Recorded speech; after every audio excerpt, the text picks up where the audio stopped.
Hi all, it's been a while since I've done any videos, and that's because of real life issues basically and things getting in the way. But now I've got quite back into my gaming with full force, and my current poison of choice here is the A10C on Digital Combat Simulator. When I describe this game as a hardcore flight sim, I'm really not joking. This is about as hardcore as you can get. What you're seeing now is the startup sequence. This is just me sort of running through it. All those buttons you see in the cockpit, they work. All the systems, they're programmable, they work like the real thing. I still don't know what a lot of the stuff in the cockpit actually does.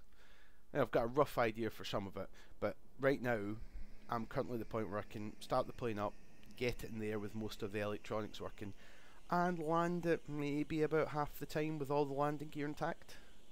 Can drop some bombs and generally not dive the plane into the ground after them. So this is a hard game. This is not a quick to learn game. This isn't, you aren't going to pick this up in a couple of hours, be flying around doing gun runs. It requires quite a bit of time commitment, but it's also quite satisfying time commitment. Unlike most modern games, the time commitment isn't a grind. It's spent learning things, actually learning about the systems, learning about the plane, practicing your pilot skills. And for that reason I decided to start basically doing a bit of a video blog. So this is the first in hopefully a series, just chatting my noobish adventures in this game. Now, as I've started to get into this game and spend a lot of time playing it, one of the first things I noticed was how mature the flight sim community is.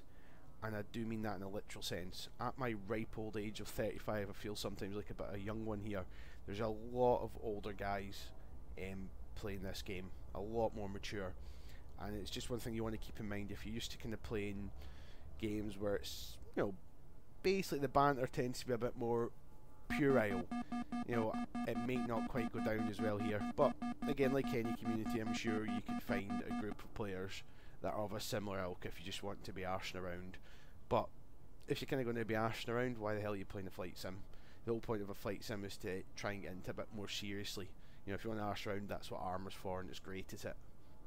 Now, the other thing I mentioned earlier in the video was time. This game is a time sink. You're going to get frustrated, you're going to get angry. I know I did. I'm getting very angry at trying to learn to land. No matter, every time I think I've got it, I go away, come back the next day and belly land the plane and break all the landing gear. This is hard. This is, I keep saying this, but it's genuinely a hard game to learn. It's what gives it such an enormous sense of satisfaction every time you do the simplest thing, like just taking off and getting in there without a problem. And it's something, if you're going to invest the money in the game, you're going to have to be prepared to put the time in. You're not going to be picking this up in 5 minutes. It's not going to be, I'll practice for a couple of hours, watch a few YouTube videos and I'll be zooming around all roads.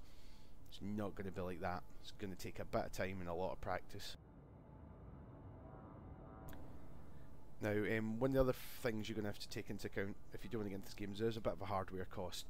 When I initially bought it, I thought I'd be fine with my old Logitech joystick and keyboard.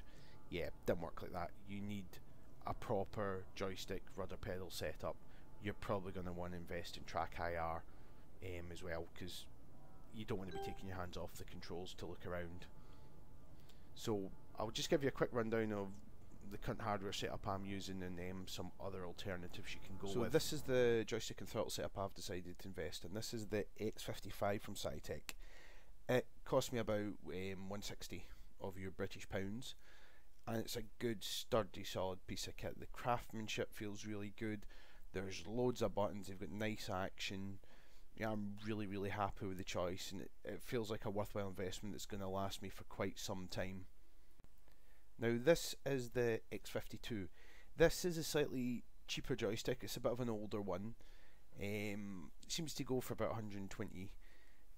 It appears to be, from what I can gather, a good, sturdy, reliable one. A bunch of the guys that are flying I know have been using one of these, and they've been using them for years, so they don't seem to wear out. So if you can hold the one and you're looking for a cheaper option, this might be a good call.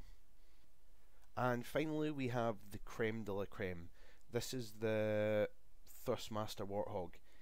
It's made by the company that make the joystick and the throttle control for the A10, and that's what that is. That's the joystick and throttle control from the A10 right there. this thing isn't cheap. This is 300 quid. Much as I get into the game, I've not quite gotten into enough to drop 300 quid in the joystick, but I know the people who have them love them. They seem to be fantastic pieces of kit, and it's on my list. Maybe one day, if I'm still playing this game in a couple of years, I might look to invest in it. The other thing just to mention briefly is rudder pedals. You just need rudder pedals, you don't need anything particularly fancy.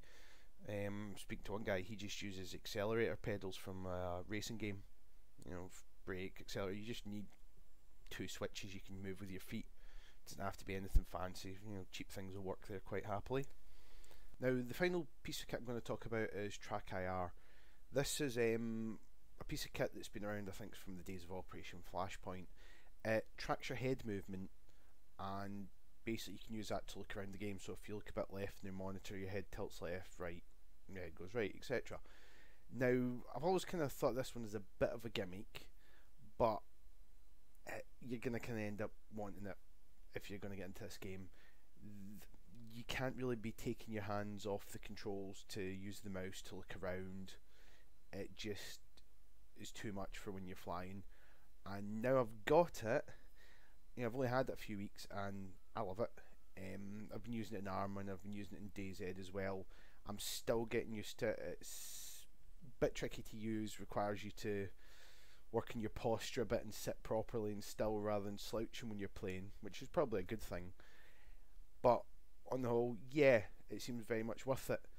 Now, the question is, do you wait for the VR stuff to come out? Because as is the way these things, a couple of weeks after I buy it, Valve come out and start talking about the VR headset, and for DCS World does also seem like a game where a VR headset is perfect for, except when you think about the fact you have to look at your joystick and your throttle and where your fingers go.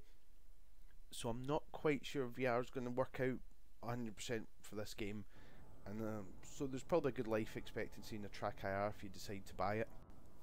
So this is just a bit of footage of me using the TrackIR, just to sort of look in, zoom around, just to give you kind of feel for how it works. I'm still getting the hang of it. I'm nowhere good enough with this yet. As you can see, it's a bit all over the shop. It takes a lot of getting used to, and I'm still trying to set the game up to work how I want, so that moving, you know, same with the joysticks, you need to set your curves up, etc. It's a very involved game. It's not straightforward. It's not simple. It's going to require a bit of effort on your part. It's a proper old school PC game where you're going to have to fiddle around with things to make it all work comfortably for you, but it seems well worth the time and effort to me.